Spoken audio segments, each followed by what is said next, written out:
Hello! So, I'm on my second run. I did a live Tuesday on the page, Inspire Wise page, about my first run after bloody ages. Totally out of breath again, and I didn't even finish. And you know what? It's alright. Because, as a lot of you know, I battled with adrenal fatigue for many years, and when I'm out of balance, meaning I'm not eating well, or I'm not moving my body, or I'm overwhelming myself, then it creeps back in. But I know the red flags now. I know what triggers me. Doesn't mean that I always pick up on it, but the awareness is there, and that's the first stage. So I wanted to just also remind you that some people, it's a case of just get out and do it, and for other people it's a slow build up. You have to figure out who you are through your trial and error. If you've tried the whole get out there and do it and just, go for it, and it's not worked so far consistently, then maybe that's not the right way for you, right? So maybe you can start like me. I did one thing. Now I know running's not for everyone, so just find your thing.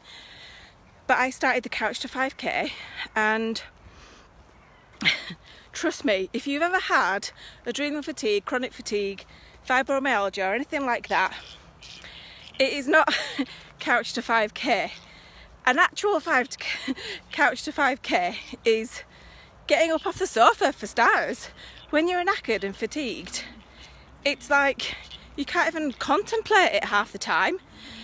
So this guy's talking in my ears again. It's more about just making a start. And because I find this quite interesting when you have beginners yoga or yoga for adrenal fatigue or chronic fatigue, and it's like no, when you are really knackered, like fatigued knackered, there's no way that you can even go on all fours, right, to do a cat-cow, because your arms can't take it. I do actually have a yoga for chronic fatigue on my YouTube. I may just drop the link in here for you, but it's starting really small, so please don't force yourself. I skipped the last 2 runs, and I'm quite a motivated person. I think sometimes that's the downfall with fatigue. But I skipped the last 2 runs, so there's like 6 runs that you do, or 8, and I skipped the last 2 because I know from my run on Tuesday that I'll be knackered later and knackered tomorrow if I force myself, if I push myself. In fact, last year, so January, February, March last year, oops, I've just turned the camera around, I was ill consistently for about 3 months because I was completely out of balance. And when I thought I was well again, there was all those superbugs going round. Didn't really make it into the news though, did they? But I was super ill, and when I thought I was better, I was like, I'm going for a run. And I went for a run, and I got back, and as I got back, I felt my body break down. It was bizarre. Immediately, my tonsils came up because it's an immune defense.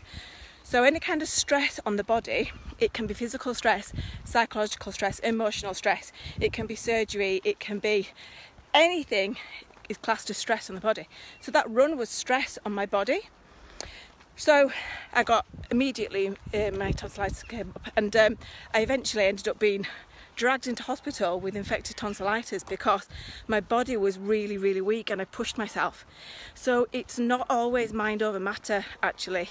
Sometimes it's body over mind.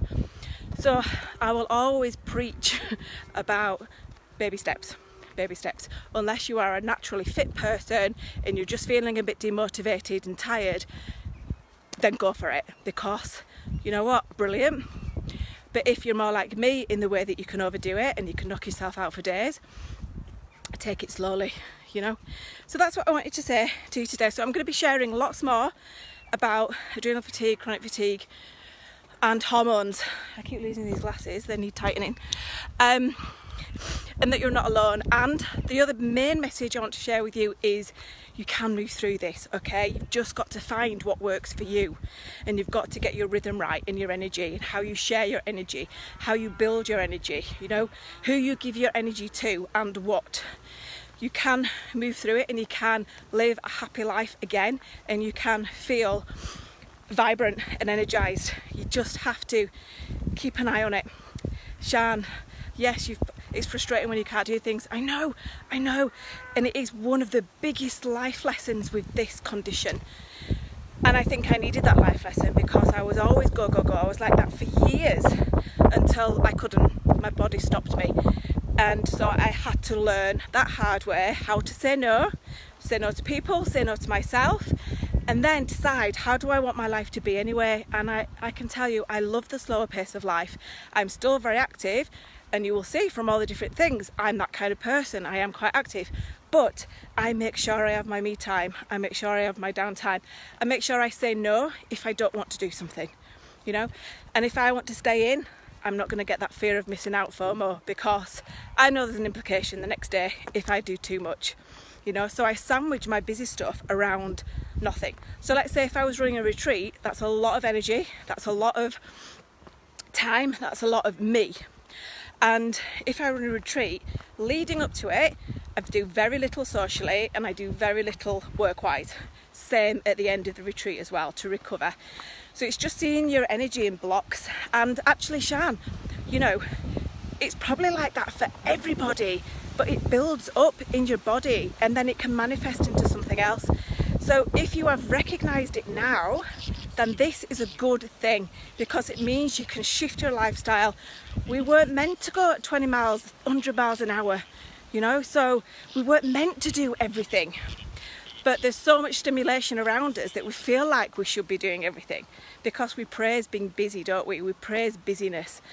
So we have to kind of just go inside, find our own leadership, and decide what feels right for us, regardless of what we think other people are doing or how they're living their life or in their business. You know, it's about you ultimately. This is your experience in this world.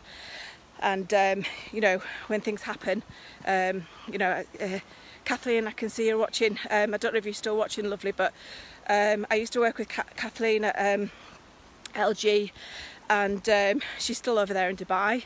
Kathleen's from Philippines, and our friend and colleague passed today with cancer. And I didn't even know actually, but I've been battling it for a long time. And it's times like that as well where you go, right, what is important? How do I want to live my life? And you set your own boundaries and your own rules and what feels right for you. Shan, you said there, I can feel when I need to stop. If I don't listen, I'm ill, and that's it. So it's just catching those little red flags, trusting your intuition, trusting yourself, and then just working on some like affirmations around going, it's okay. Because in the long term, I will have this energy back again. Maybe I won't ever be as busy and active as I used to be, but do I want to be? I know I don't. You know, I like those quiet moments. I like the transitions between one activity to another. In fact, those transitions are often the most beautiful, you know, when there's no rush.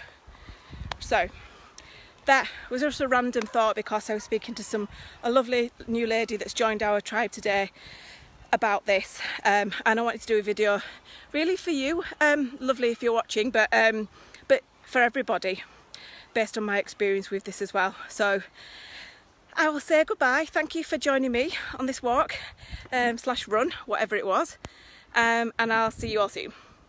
Bye for now.